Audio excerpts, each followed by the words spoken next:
Gabi.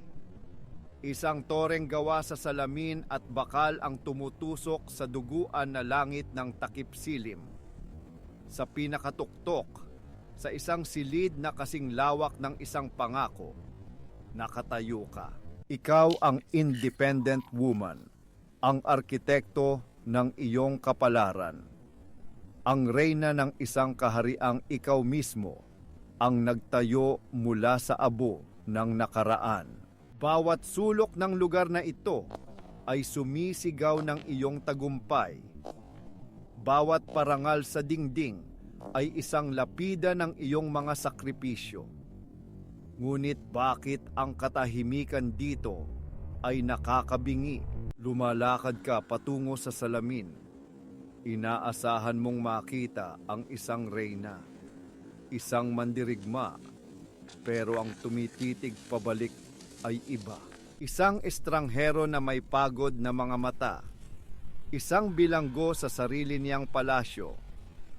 Dito nagsisimula ang madilim na sikolohiya, ang lihim na hindi mo binibigkas. Ang pagiging independent ay ang iyong kalasag, ang iyong mantra. Ipinagmamalaki mo na hindi mo kailangan ang sinuman, lalo na ang isang lalaki. Ito ang iyong korona, ngunit gawa ito sa tinik. Bawat araw, nararamdaman mo ang pagbaon nito sa iyong bungo. At pagkatapos, darating siya, ang lalaking hindi mo kailangan. Hindi siya isang prinsipe na sasagip sa iyo. Hindi siya isang bilyonaryo na mag-aalok sa iyo ng mundo. Isa lang siyang ordinaryong tao na may mabuting puso. Ang uri ng lalaki na nakikita ang reyna sa likod ng iyong baluti at hinahangaan ang mga peklat na pilit mong tinatago. At dito nagsisimula ang lason. Hindi mo nararamdaman ang saya. Hindi mo nararamdaman ang pasasalamat. Ang nararamdaman mo ay inis. Pagkainis na lumalaki at nagiging galit. Bakit? Bakit mayroong lihim na puot para sa lalaking ito na wala namang ginagawang masama? Ito ay hindi lohikal, pero ito ay psikolohikal. Ang katotohanan, hindi mo siya kinamumuhian. Kinamumuhian mo ang ipinapaalala niya sa iyo, ang iyong kahinaan. Ang iyong hyper-independence ay hindi isang pagpili. Ito ay isang trauma response. Isang pader na itinayo mo, ladrilyo bawat ladrilyo, sa bawat pagkabigo, sa bawat pagkakanulo, sa bawat luhang pilit mong pinigilan. Ang iyong isip ay natutunan ang isang malupit na aral. Ang mga ilangan ay mapanganib. Ang magtiwala ay kahangalan. Ang pag-ibig ay isang patibong. Kaya't nang dumating ang lalaking ito, ang lalaking hindi mo kailangan para mabuhay, para sa iyong karir, para sa iyong pera, nag-trigger siya ng isang alarma sa iyong sistema dahil ang kailangan mo lang sa kanya ay isang bagay na matagal mo nang itinakwil. Emotional na koneksyon, vulnerability. At para sa isang taong ang buong pagkatao ay nakasalalay sa pagiging hindi matitinag, ang vulnerability ay parang kamatayan. Kilalanin natin si Eleonora, isang henyo sa arkitektura.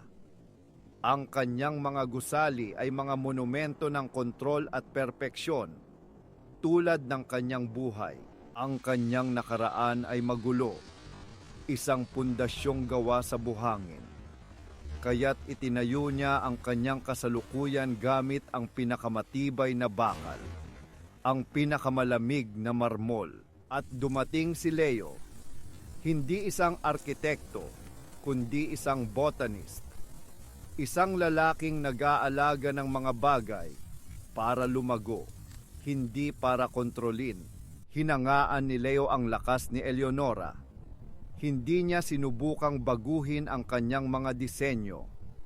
Sa halip, nag-alok siyang magtanim ng hardin sa paanan ng kanyang mga tore. Para kay Eleonora, ito ay isang insulto, isang hardin sa kanyang perpektong, konkretong mundo.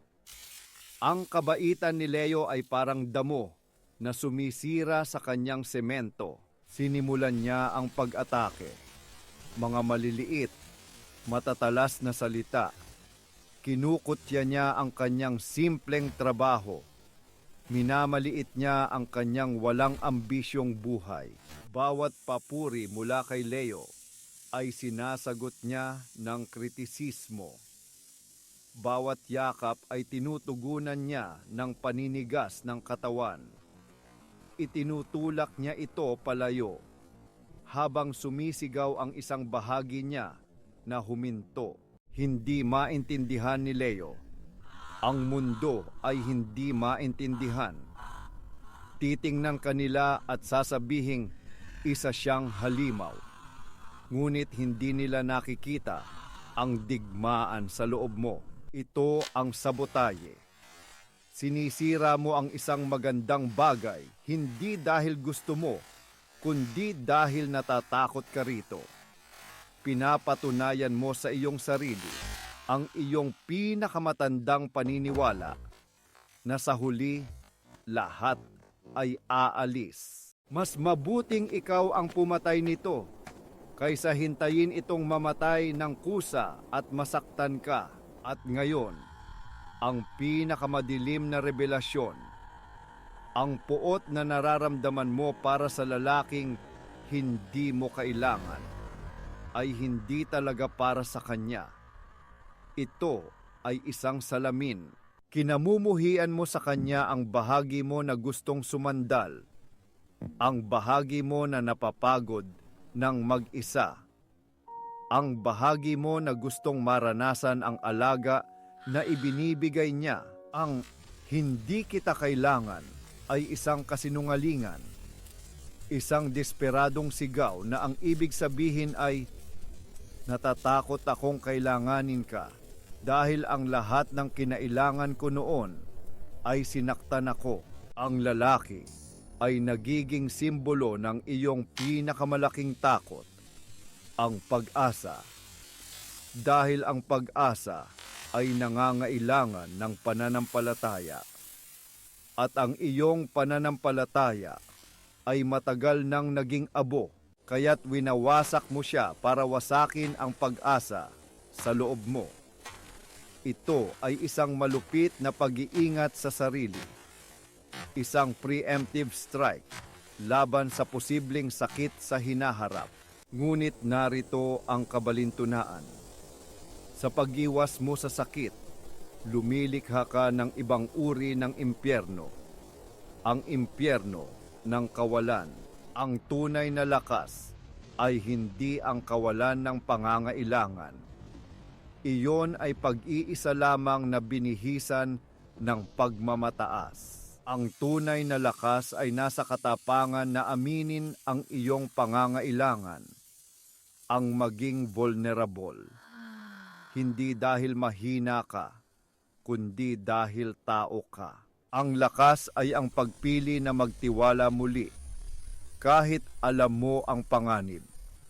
Ito ay ang pagbubukas ng pinto ng iyong tore, hindi para may pumasok at iligtas ka, kundi para ikaw mismo ay makalabas at maranasan ang mundo. Kaya't sa susunod na makaramdam ka ng galit sa isang taong ang tanging kasalanan ay ang pag-aalok sa iyo ng kabaitan na hindi mo kailangan, huminto ka. Tanungin mo ang iyong sarili, sino ba talaga ang iyong kinamumuhian? Ang lalaki sa iyong harapan o ang multo sa iyong likuran?